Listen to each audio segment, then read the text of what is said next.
Welcome to the second floor of the Duncan Student Center. I'm Caroline Pineda alongside Sam Ouhaj and Jake Irons. We're here after a Notre Dame win that felt a little bit more like a Notre Dame win that we might have wanted to see. Now they go on the road to Chicago, but it's not really going to feel like a road game when it feels like the entire student body is making that 2-hour trip to Chicago. We'll have that and more coming up now. Shamrock Sports. I'm Ellen Geyer, and you're watching Shamrock Sports. And my childhood dreams coming true. You know, Notre Dame, they won it in the year that doesn't count. This doesn't matter at all. Join a conference. Williams helmet off. He's out. Jafar Armstrong in. Fake to him. Setting up the screen to Armstrong. Here goes the senior from Missouri. Looking to run inside the 10. Inside the 5. To the right. Gray lined up in the backfield. Same motion, same setup. This time it's the boot. Bryce in trouble, and he is brought down by Foskey.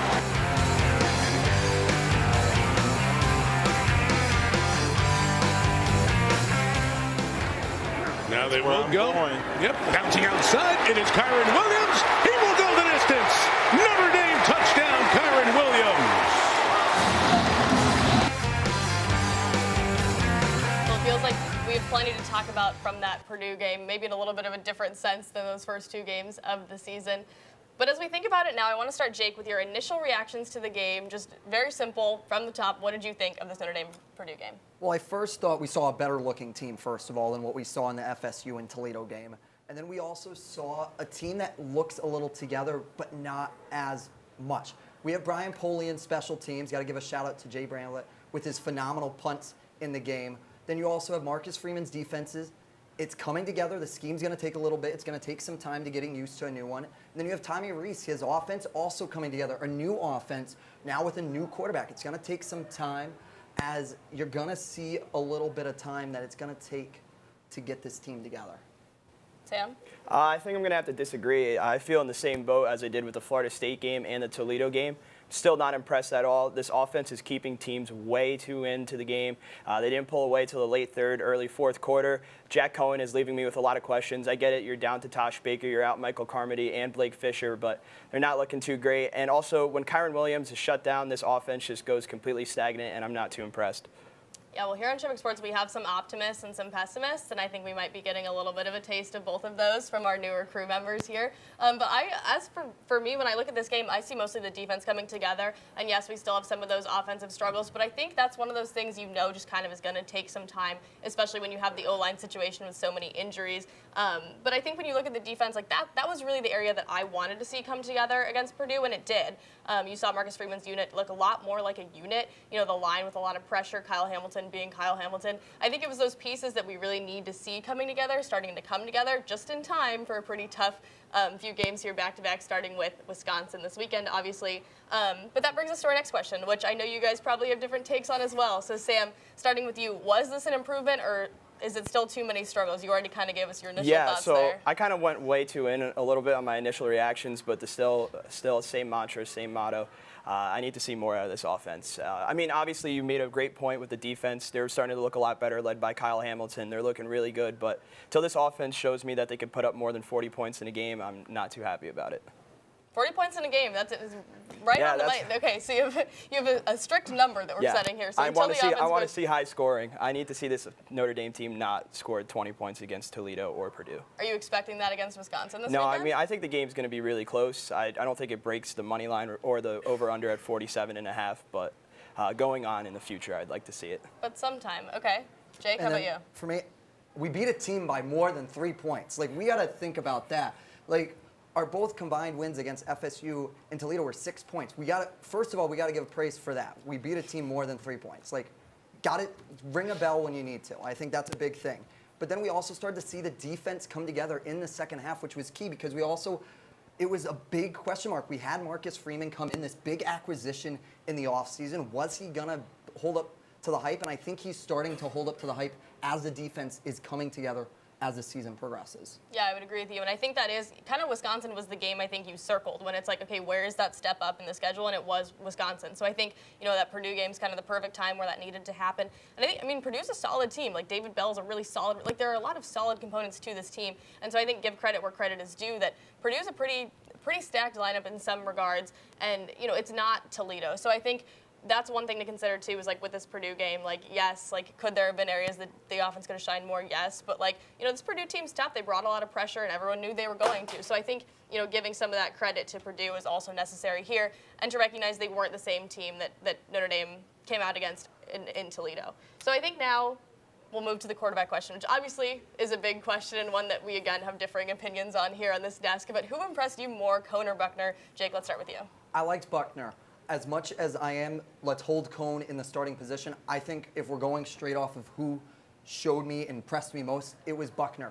We had that big third down where he runs. It's 2 straight downs where we don't see any movement. As you see here on the screen, you're going to see him go out and run and go get the first down and puts the team on his back like we saw Ian Book do historically when he was the quarterback of the team. I think it was a really big showing for BUCHNER for not just this year, but I think it's going to be a glimpse into what the years to come are for Notre Dame. Sam? I'm going to have to say neither. I mean, I'm a pessimist, but I mean, I want to just see more out of Jack COAN. I get it, he's a pocket passer. He's not going to give you the run like Tyler Buchner does, and you're down your offensive line, as I said prior, but still not impressed. And with Tyler Buchner, I'd like to see him throw the ball more than 10 yards down the field. I get it, he was out for 2 years. Obviously, you had the pandemic. Now you're a true freshman, you're here. But he needs to throw the ball if I'm going to be on the Buchner train. I want to root for him, but none of them are impressing me right now.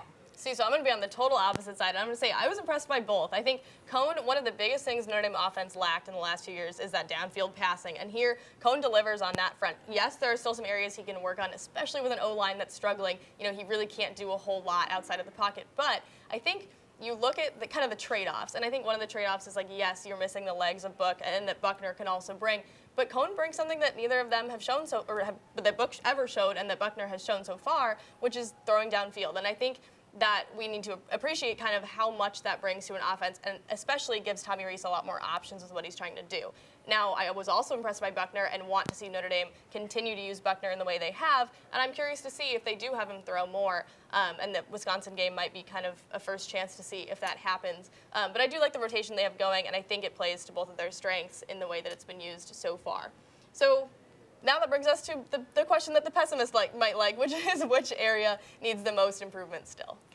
Obviously, the offense. I don't know how many times you can beat a dead horse, but I'm not happy with this offense. And you mentioned that you really like the 2-quarterback system, but I'm going to disagree with that personally. I just think that it ruins the whole momentum of the offense when you bring in BUCHNER for a few plays and then you bring back COAN.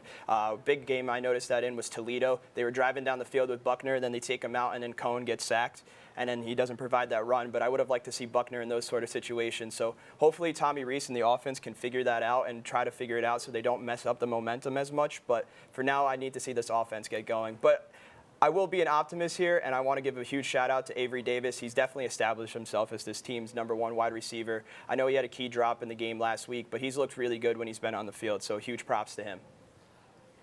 I'm going to go offense. I think there hasn't been a fluid drive yet this year from a team that just gets stuck in the trenches. We just can't create plays after plays, and I think this team really needs to put it together in the offense, because although Wisconsin might be a defensive game, I think the games to come are going to be offensive games where you're going to need to put up points. Like Sam said, I don't know about 40, but you're going to need to put up offensive points, and I think the offense is going to need to put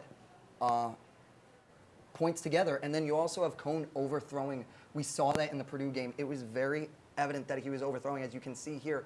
Key passes that were just overthrown, and it's not acceptable at this point in the season. Yeah, I think the Wisconsin game for me is kind of that point where it's like, okay, those mistakes, like that's kind of the game for me, that if those keep happening, that's kind of where, I would be a little bit tougher on those first 3 games, especially with the way the first 2 went, and especially with those O-line injuries and struggles. Like, it's hard to tell exactly how much of that you can blame on COAN and how much of that is just like him trying to get used to like playing so fast and getting rid of the ball so fast. So I'm kind of curious to see, like, Wisconsin might be more the test for me on like when we'll judge him, especially if Carmody, who is right now listed as a game time decision, is able to start then. But I think, when you look fully at this like Purdue game, there are definitely some highlights. I think the improvement mostly there like needs to come from the O-line. I think one of the other things too was like false start penalties in your own stadium. Like that's one of the most hurtful things that you can have. Like how do you have so many false start penalties in your own stadium? Like, you know, I get that there's all this noise and everything, and I get that there's like some new pieces coming together, but there are also some returning veterans on this O-line, and to me that's one of the things that isn't excusable from game 1 in your home stadium like through the season. So that'll take us to our next segment, which is kind of looking around college football. Let's see how everyone else is doing. Here's our college football stock watch. What's up, Shamrock Sports? I'm JJ Post, and this week I'll be going through our newest segment, the college football stock market. Just like Sam did last week, I'll be telling you the one team I'm in on and the one team I'm out on from week 3 of the college football season. The team I'm in on this week is the Ole Miss Rebels. Lane Kiffin is back, and college football is better off for it. The Rebels have an electric offense that's put up 40 points or more in every game so far this year, and now Kiffin gets a bye week to prepare for the biggest test he or any team will face this year, a trip to Tuscaloosa to play Alabama at Bryant-Denny Stadium. Even if this doesn't turn out to be the year for them to take down the Tide, Ole Miss is a legitimate contender for a New Year's Six bowl. Matt Corral is putting up NCAA 14 Creative Player Heisman numbers, and he's got an elite trio of receivers in Dontario Drummond, Jonathan Mingo, and Braylon Sanders to help him keep up that production. I'm buying stock in Hotty Toddy while I still can. And now for the team I'm selling this week, the Miami Hurricanes. I know Miami entered this season with a lot of hype, and an opening week loss to Alabama is nothing to be ashamed of, but I'm officially dropping my Hurricane stock after a loss to Michigan State. The Spartans, of course, are quickly proving to be a quality opponent in their own right, but Miami completely capitulated at home. It's hard to excuse losing the fourth quarter of any game 21-3, much less a major cross-conference game where you're looking to defend your top 25 ranking in front of your home fans. They'll have plenty of chances to work their way back into the rankings over their ACC slate as the season goes on, but as of right now, I'm done with the Canes. This has been the college football stock market. I'm JJ Post. I've told you the teams I'm in on, I've told you the teams I'm out on, and now I'm going to send you back to the desk at Shamrock Sports.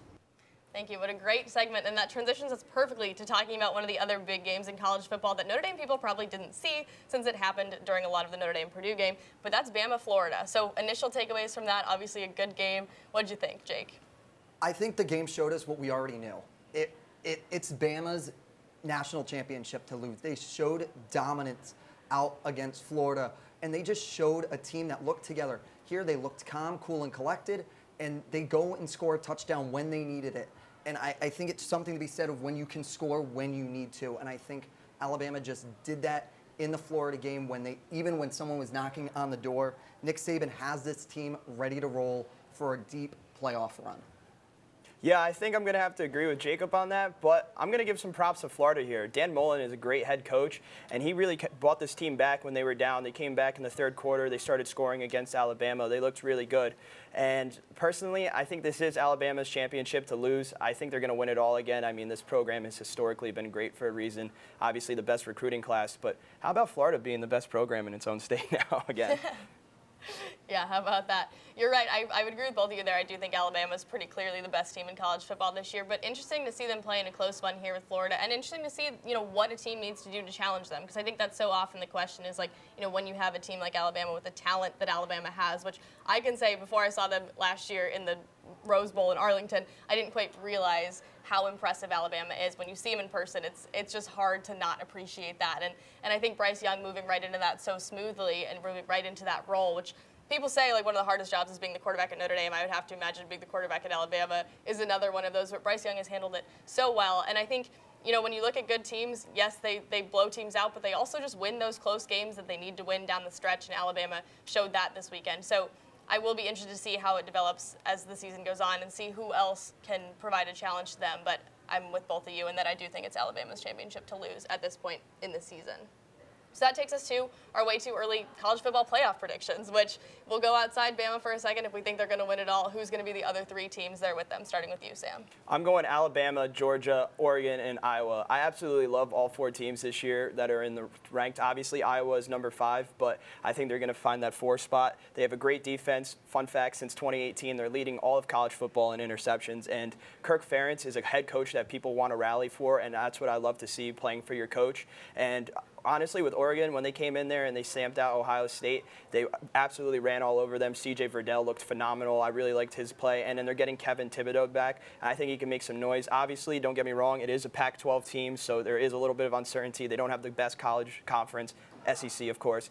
But yeah, I'm going with those 4 teams. And then also to speak on Georgia, I really like their defense, and I remember 2 years ago when Georgia lost, obviously, they lost to Alabama in 2018, excuse me, so 3 years ago. They brought in that defensive class in 2019, and they looked really good. And over the last 2 years, they've grown together as a unit, and Kirby Smart is a great head coach, product of Nick Saban. So I'm really confident in this Georgia team, and I mean, don't get me wrong, it will be Alabama-Georgia, my prediction for the college football finals, but that's who I'm going with. Okay, Jake, your thoughts? All right, so we have Alabama at 1, like I already said, because it's theirs to lose. Then we have University of Georgia. They looked good in the Clemson game, which was a very big telling game for me in the 2 spot, and I think Georgia's going to be in that 2 spot.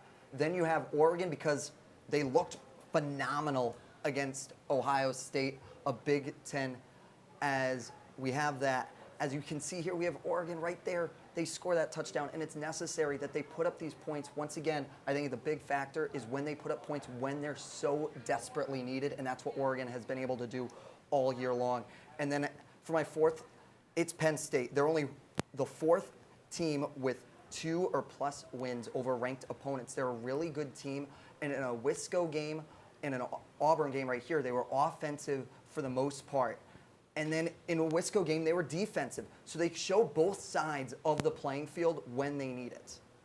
Yeah, well, I'm going to agree with you both there on those first 3, which is Alabama, Georgia, Oregon, and then I'm going to go Oklahoma for my last one, but I do think that Oregon has a strong case. That's the one I'm really curious to see is, like, okay, can this, like, Pac-12 Oregon team really make a case for itself? Isn't that always the question throughout the league? Isn't that just our perennial question is, like, can the Pac-12 make a case? But I think we also have the same question with Oklahoma here, which is just, like, basically, like, you know, can they make a strong enough case for themselves when you see these teams like Alabama and Georgia and, like, obviously, like, with the game that Alabama and Florida just had, it's really hard to then look to Oklahoma and be able to discern, like, how good of a team this Oklahoma team really is. You know, and this Nebraska game is a good example of that. But I think Oklahoma has a chance to kind of show that throughout the entire season, almost being like kind of a Notre Dame type situation where it's like, how good are their opponents? And that's something that will be very subjective as the season goes on, but I'm curious to see if Oklahoma can be a team that sneaks in there. But that takes us to our next segment, and who we have Cesar for. Let's send you down to that. Hello, Irish fans. I'm Cesar Sanchez. The Irish are 3-0 and ranked 12th in the country right now in the latest AP poll. 3-0, that's simply not acceptable here at this institution. They got to be much better than that. I'm embarrassed as a fan, and you should be too, and we're going to see if other students here in Duncan Student Center are as well. Let's go. How sad and embarrassed are you by this season so far? At this point, I don't think we should be ranked 1,000, but I think we're not. I don't think 12 is indicative of where we should be. It's a whole lot of disappointment. Obviously, we're not playing the way we should be. We're kind of playing like garbage right now. Do you plan on going to the game this weekend? I will be in attendance, yes. Where do you plan on crying after the game? Crying?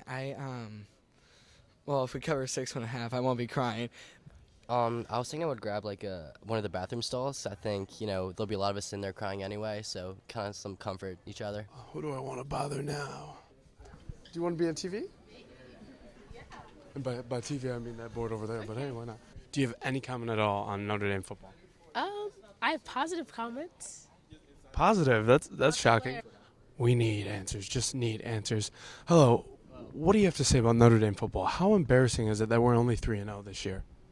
Terribly embarrassing. You know, at this point in the season, we really should already be national champions. This is just, as an Irish fan, totally frustrating. I mean, we only won by 2 scores last weekend. Like, that's just not okay. I mean, exactly. I mean, like, it's Purdue. We really should be winning that one about 75-2. So. Yeah, no, I completely agree. And do you got a score prediction for this weekend? Score prediction going up against Wisconsin. It's a tough game. It's in Chicago. Irish 66, Wisconsin 3. This is a man with some real pessimism here. You love to see that. Thanks for tuning in to this episode of Cesar asking people questions that they have no answers for. I'll see you next week, and back to the studio now. Wow, Sam, that's making you look like a little bit less of a pessimist here. We have some people who aren't entirely happy with the start to the season here. But we'll look at that Wisconsin game. And this game is either going to be one that kind of confirms some of those pessimistic views, or it's going to be one that might kind of change the narrative a little bit. So I want to hear our just initial thoughts about the matchup this weekend. Sam, we'll start with you. What do you think is going to happen in Chicago on Saturday? I think it's going to be a cold, close game, but I do think that Chez Malusi, the running back, the transfer out of Clemson, is going to have a big game against this Notre Dame Dame Fighting Irish defense. You obviously saw in the Florida State game, just Sean Corbin ran for 89 yards, excuse me. That was a really big win, or a really big rush. That's something that's been a reoccurring theme of this defense. But I think that it's going to be very close. Graham Mertz is going to make a lot of mistakes, especially with safeties. We saw that in the Penn State game when he threw the 2 interceptions. It's really easy to read him, but I think this is a close game. I think the linebackers are going to be a very big part of this game for Wisconsin, as there are menaces as when they come through and just blitz, do the kitchen sink blitz and send everybody. And against a weak offensive line like you talked about, Caroline, it's going to be a tough stop for them when they are bringing in everybody. And they, 1 through 5 in tackles, are all offensive or outside or inside linebackers. It is going to be a hard stop for this team, and it's a hard matchup. Yeah, let's go to linebackers on the other side, too. Back to the Chez Meluzzi point. You have a really great running back, the Clemson transfer running back, who's arriving in Madison now and has had a great start to his season, going up against Notre Dame linebackers that have had some injuries and some struggles themselves. But I can tell you, Drew White this week was so excited to get to go up against Wisconsin. He said, as a linebacker who likes to be physical, like this is basically everything you can ask for. So I'm really interested to see how that matchup kind of turns out, to see how the Notre Dame linebackers, who have already been tested so far this year, will do against their biggest test yet. So that'll be kind of like my area of interest this weekend and what I'm very curious to see. But how about some players specifically to watch? We'll start with you, Jake. I like Cohn. Cohn is a former teammate of the Wisconsin Badgers. There's no way that you can look around it. It's his homecoming. He's going to go play against the team that he once played for, and he's got to show that, guess what, I have the stuff. And I think it's a big coming together game, as they're like, okay, we may have made the right decision against the Purdue game, saw it, the overthrow. But now this is the game that he's got to come together for and show up and show out. I think it's a very good player to watch. As you see here, it's just going to be a very big game for him. And then let's look to Sanborn on the other side, as he had 5 solo tackles against a talented Penn State team. But Cohn is a really big part of this game for Notre Dame, as we haven't seen the big offensive team that we would have liked to see. But then, like I was talking about, Sanborn, he has 5 solo tackles against Penn State, which is a really good team, and like part of my 4 prediction teams, I think Sanborn's going to be a very key aspect in this game. Yeah, obviously, I mean, this is pretty much a gimme, but I'm going Kyle Hamilton with this one. He's my player to watch. As I mentioned earlier, Graham Mertz gets really read very well by safeties, so I think Kyle Hamilton's going to add to his interception record so far this offseason. He's had 10 total tackles against Purdue, 1 interception, and as I said prior, Graham Mertz struggles with safeties. And then getting into Clemson, I already mentioned him as well, but Chez Meluzzi, I think he's going to have a big game, currently averaging 5.2 yards a carry, over 120 yards rushing in both games, and he's looked very great after only having a career 35 carries in Clemson. So I think that's going to be a very big 2 players to watch in this game.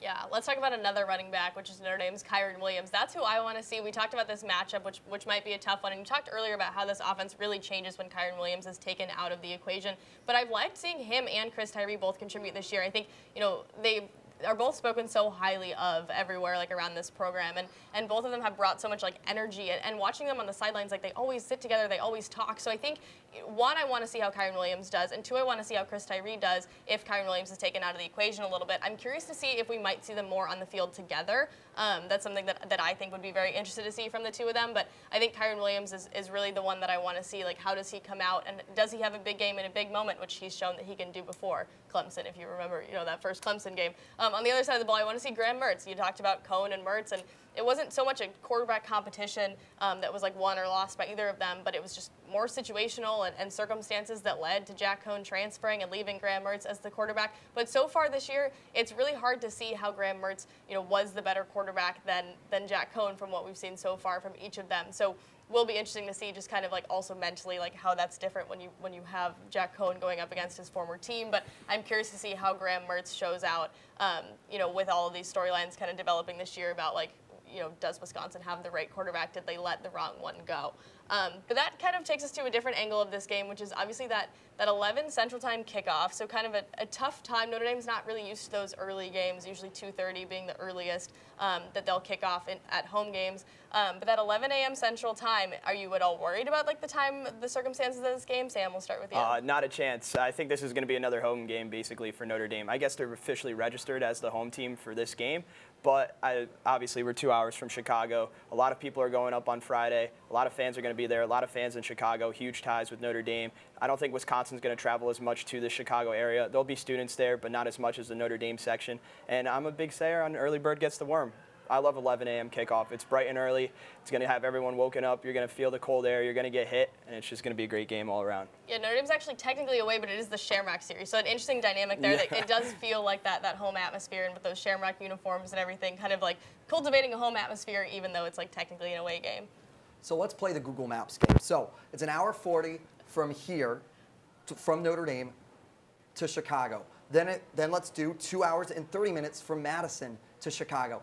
It's a home game for Notre Dame. There's no way around it. This is a city that dyes the rivers green on St. Paddy's Day. Like, this bleeds Notre Dame Fighting Irish territory. And like we said, the student body's going to be there. Then you have a vast network of alumni that's already positioned in Chicago. This is a Notre Dame home game. And as for the time, Brian Kelly's going to have them in bed early on Friday night. He's going to have them watch a movie, I bet. And guess what? It's going to be an early morning, but it's going to come. And they're going to realize that it's game day, it's Shamrock Series day, it's going to be a packed Soldier Field. They're going to be ready to go, no questions asked. Yeah, I'm usually not too concerned with Brian Kelly getting the team ready for those circumstances. Like, he talked after Florida State how, like, they played or someone talked about how they played, like, the fight song the whole week in practice to get them used to the Florida State fight song. Like, things like that, I think Brian Kelly really knows at this point in his career, like, how to prepare a team for those different conditions. So I also don't think it's going to be too much of a problem. I agree with you there, though. I do think that the Notre Dame contingent is going to be so excited to return to games, and everyone likes to say that Notre Dame is Chicago's team and Northwestern is Chicago's Big Ten team, and,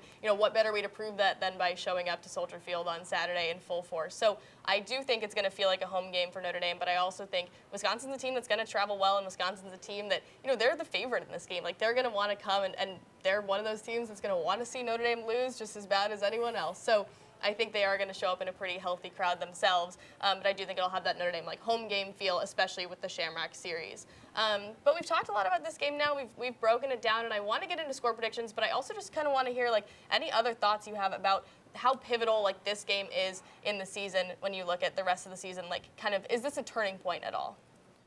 I think it is a turning point. This is a very big game for Wisconsin as a really big turning point. I think like we talked about, this is a stretch of games from here on out that are gonna be crucial in talking about this Notre Dame Bowl team and whether they're legit and get to a New Year's Six. I think you have Cincinnati next, then you have UNC, then USC. That's a stacked lineup of 3 games that are going to be show up and show out games. And I think it all starts against Wisconsin on Saturday.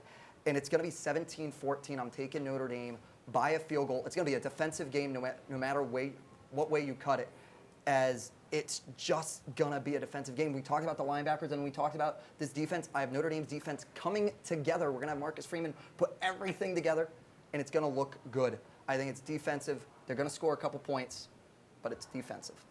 Yeah, similar to what Jacob said, this is the turning point of the Notre Dame football season. If they could win these next couple of games, especially against Wisconsin, obviously, but then you have Cincinnati, who's coming off of a bye week, who's resting this week, so they'll be fully ready for Notre Dame. Then you have UNC, who hasn't looked too great, but focusing strictly on this Wisconsin game. I think it's going to be a close one out in Chicago. I have the score of 28-21. I know earlier I said it wouldn't break the 47.5 point, but I'm going to be a little bit more optimistic, but they're not the 40 points that I'm looking for. But I think that this is going to be a great game. I think Graham Mertz is going to struggle. I think the offense is going to keep this Wisconsin team in the game, but I have a close one happening in Soldier Field. Okay, well, Sam, interesting. You set these like strong bars. Let's see. You have so many numbers that we can look toward as the rest of the season develops. You want to just keep like throwing them out there? Any like yardage you want to add or anything? 300 yards. I need to see 300 yards passing. I need to see 200 yards rushing. You name it. I just want to see all the stats. I'm a big numbers guy. Yeah, with my score prediction, I'm going to go 24-13. I think the Notre Dame defense is going to have a great day. I hope they have a great day because I do want to see how this Marcus Freeman defense develops. And I think this is the perfect game to see it, and the perfect game for Jack Coan to maybe show what he's made of as well on the offensive side. I am interested to see if Carmody obviously is able to come back. I think that obviously has a huge effect on the line, but we know he's that game time decision. So we'll see what happens there. But I think Notre Dame is going to come away with the win in this one. 24-13 is my score prediction. So guys, any closing thoughts here before we head off to Chicago and cheer on Notre Dame tomorrow or on Saturday? Bring us Wisconsin. That's what I want. I want Wisco. I think it's going to be a close game. I don't think any way around it. No matter what the score prediction is, it's going to be tight. Well, thank you so much for watching Shamrock Sports. We'll see you here next week after we can talk about what Notre Dame is able to do against Wisconsin in Chicago.